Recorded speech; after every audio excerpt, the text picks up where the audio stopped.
headlines the day. Tim Tebow knows a thing or two about playing in these games with everything on the line. You know about playing in these games as a sophomore, too. So if J.J. McCarthy, true sophomore quarterback for Michigan, comes to you, he's never stepped foot inside Columbus, inside the shoe, and he says, Tim, give me some advice before the biggest game of my football career. What are you telling him? I would say, is this not everything that you wanted?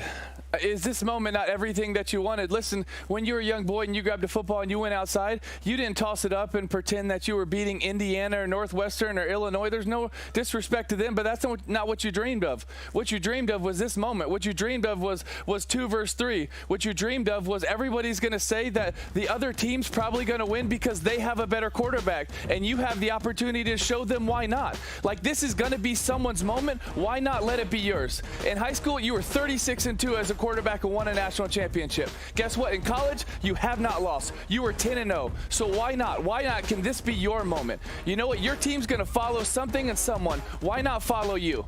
Right? Why not follow you in this game? Because you know what they're going to follow? They're going to follow passion, and they're going to follow boldness. And you know the best definition I've ever heard of boldness? To put it all on the line to do what is necessary. As a leader, JJ, are you willing to put it all on the line to do what is necessary for 3 hours with the relentless effort and focus that someone's going to flinch and it's not going to be you? Someone's going to hesitate and it's not going to be you. Someone's going to give and it's not going to be you. So seize the moment, because someone will. Greatness is going to come. Can it be you?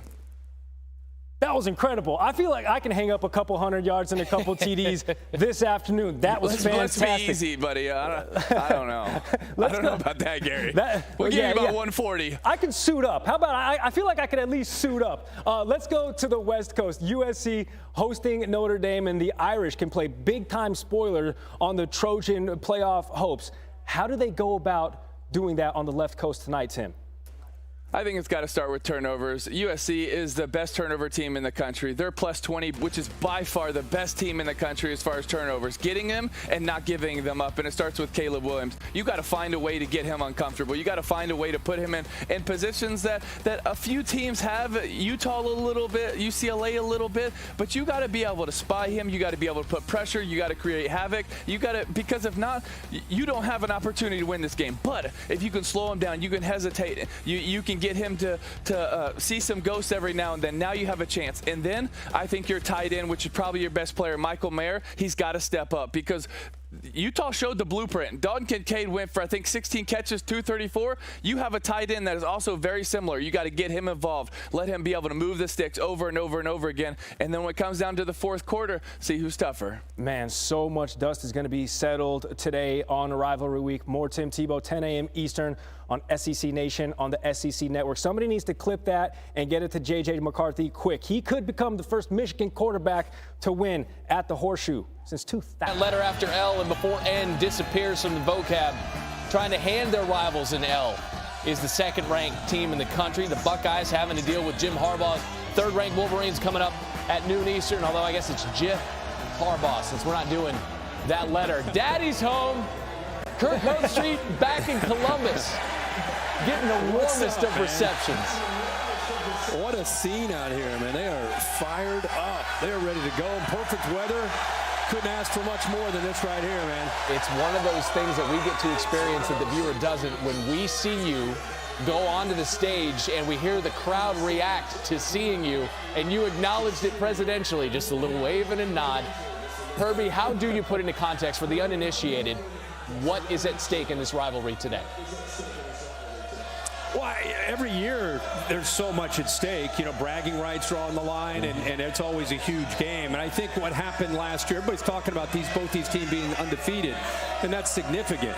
What's changed is what happened last year. These fans, including my family, haven't tasted a Michigan win in many, many years. And the fact that they were able to win that game, I think, changes the intensity and urgency for the Ohio State fans. So there is a newfound want to see the maize and blue come to Columbus that I think wasn't there before that. So I think anytime you lose a game in a rivalry game, it creates a lot of intensity. And I think the fact that Ohio State lost last year, these Ohio State fans, I don't think they've looked forward to playing Michigan like this in a long time, because they want payback after last year. I mean, to that point, C.J. Stroud wasn't alive the last time Michigan came to Columbus and left with a win. Where specifically is he going to challenge this strong Wolverines defense?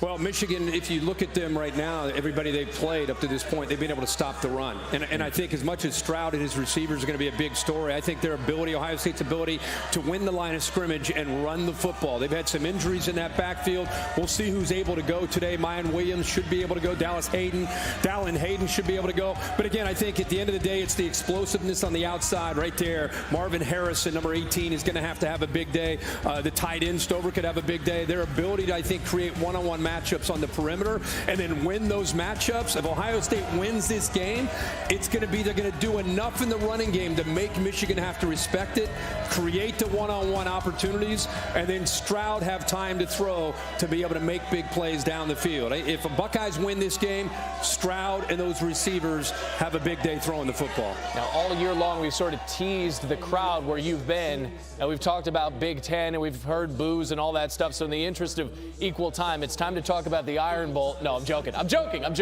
Let's talk about. I was going to say about the only thing they would boo is if you threw it out. No, we're not going to do that. We're not going to do that, although expect more boos with this last question here. There is a question mark on the health of Michigan running back Blake Corum. If he is able to go, what does he add? What dimension and challenge does he add to that Buckeye defense? Well, he's been one of the great stories this year. He runs the ball. He's got great balance, contact balance. He fits in perfectly to what they do offensively. And I think the combination when he's in there running the football, the different running for, the personnel groupings and the different looks they give the linebackers and safeties, and then you combine that with J.J. McCarthy, it makes it so it's a really challenging offense to prepare for. So, yeah, Corum has a lot to do with it, but I think McCarthy being in there, remember last year it was Cade McNamara, who did a great job of managing the game, and now it's J.J. McCarthy. So I think it's the combination of the physicality and the creativity in their zone run game, and then also their ability to go play action with McCarthy. So we'll see if Corum can go. Donovan Edwards, they got very capable players in that backfield. Got some brave Wolverine fans there in Columbus for this one. It is the best rivalry on the slate today. College Game Day coming up top of the hour right here on ESPN. Kirk Herbstreit, we appreciate it. Thank you, sir. See you, man. Look at that crowd. Lee Corso in 2024. How about it? The signs, some of them we can read, some of them hosting number 3, Michigan. Wolverines looking for consecutive wins over the Buckeyes for the first time in more than 2 decades. Also at noon on ABC, 8th-ranked Clemson welcoming South Carolina in the Palmetto Bowl. Only thing bigger than the actual Palmetto Bug, the Palmetto Bowl. Fun fact, 8th-ranked Tigers not lost a home game in more than 6 years. 40 straight home wins, longest streak since Nebraska from 91 to 97. Now, sticking with ABC, 3:30, we head out west. One of the oldest rivalries in college football. 9th-ranked Oregon visiting 21st-ranked Oregon State. A Ducks win sets up a date with USC in the Pac-12 championship. Also at 3:30, 7th-ranked Alabama hosting Auburn. 2022 Iron Bowl, a win giving Bama its 15th consecutive 10-win season. That would snap a tie with Florida State for the longest streak in major college football history. In the nightcap, 7:30 Eastern ABC, number 6 USC will host 15th-ranked Notre Dame. Trojans have scored at least 40 in 5 straight games. That's good for the second longest streak in program history.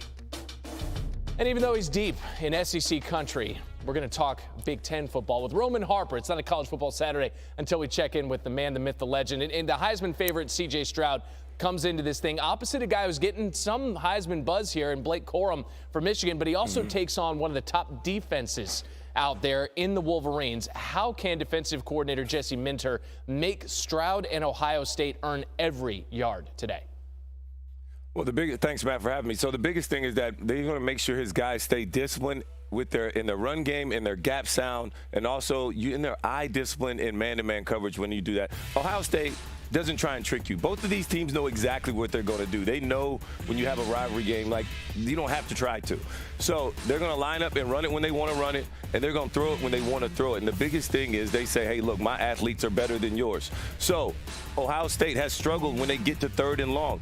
And they have shown to undiscipline themselves by some penalties and also some drop passes in key situations. And anytime Michigan can get them in 3rd and long 6 or 7 times in this game, that's going to go really well for Michigan going forward in this game. I really like this matchup, and I really like them really trying to put some pressure on C.J. Stroud to say, we will not just sit back. We got to be aggressive all game long and put them in some situations where they're uncomfortable at. And if they do that, they're going to win this game. A 35-point disparity between what Ohio State puts on the scoreboard and what that Michigan defense allows. So something's got to give. Now, before you go, it's what the nation, it's what the world demands. It's Roman's harping. What are you harping on this morning, Rome? Well, Matt, look, man, every week I try and sit in front of you guys and I think about it, and I want to be able to talk to the people about the things that are underneath the surface and what we're not talking about in college football. And right now, it's the transfer portal, and it is heating up right now. You have to make this decision the next couple weeks here. And it's already happening on this campus right here. Alabama's already had young men opt into the portal. And the portal will continue to get bigger and bigger as this thing starts to wind down this next couple weeks, where teams are all of a sudden no longer in big bowl games, and now they're trying to find out better situations for themselves personally. And you got to understand, the recruiting cycle has completely changed. You look at it right here, some of these young men on this table, Jackson Dart, Caleb Williams. You get you a good head coach and a really good couple players out the portal, it changes everything for you immediately. Right now, looking at Southern Cal, that is a great example of it, to be able to come in, change it up right now immediately, and these next couple weeks are going to be huge. It's happening right here, right in front of us, and the recruiting changes have everything has changed on the fact that it's no longer about just getting high school players, but it's also about retaining your own players on your own roster. And if you do that, you give yourself such an advantage going forward. Interesting to see how